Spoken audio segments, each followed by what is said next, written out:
So அதில் வந்து இஆர்ஓஸ் யார் இஆர்ஓ ஏஆர்ஓ இருக்கிறீங்களோ அதை வந்து நோட் பண்ணிக்கோங்க. ஸோ நோட்டிஃபிகேஷன் வரைக்கும் தான் வந்து நீங்கள் அடிஷன் டெலிஷன் ஃபார்ம் வாங்கும்போது நோட்டிஃபிகேஷன் பண்ணிட்டாங்கன்னா டெலிஷன் ஃபார்ம் வாங்க, இல்லைன்னா இது கடைசி வரைக்குமே வந்து நமக்கு வந்து இழுத்துக்கிட்டு இருக்கும்.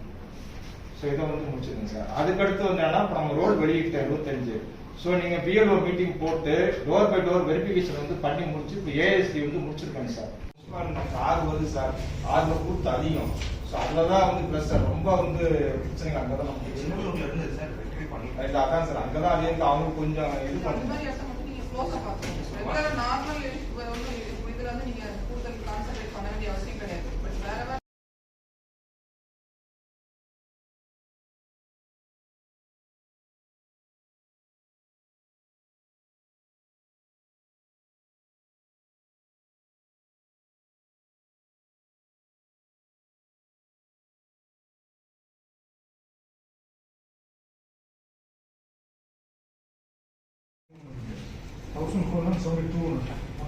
அதுல பக்கத்துல இங்க காலேஜஸ் ஆட் பண்ற மாதிரி மொத்தமா ஒரு 50 பேர் 60 பேர் ஒரே நேரத்துல ஆட் ஆனாங்கன்னா நம்ம பாத்தீங்கன்னா முனிசிபாலிட்டியில தான் வந்து ஏரியால சொல்லி சரியாவே பார்த்துட்டு சரி இந்த ரோடை வந்து சரியாவே 29 வரைக்கும். ஏன்னா இது மேன் பவர் ஆல்ரெடி நம்ம நீங்க அசஸ் பண்ணி வச்சிருக்கிறதா மீட்டிங் ஃப்ரீக்வெண்டா பிஎல்ஓஸோட நடத்திட்டே தான் இருக்கும்.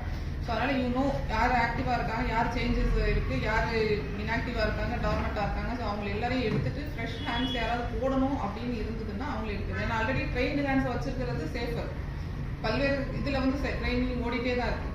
ஸோ இல்லை அப்படி மாற்றணும்னு சொன்னா இமீடியட்டா அந்த ஹேண்ட் வரைக்கும் மாற்றிட்டு கொஞ்சம் முன்னாடியே கொடுத்துட்றது பெட்டர். ஏன்னா புதுசாக வரவங்களுக்கு அட்லீஸ்ட் நெக்ஸ்ட் லெவல் ட்ரைனிங்ஸ் வந்து அவங்க அதில் போவாங்க. இல்லைன்னா திருப்பி எகைன் அவங்க எல்லா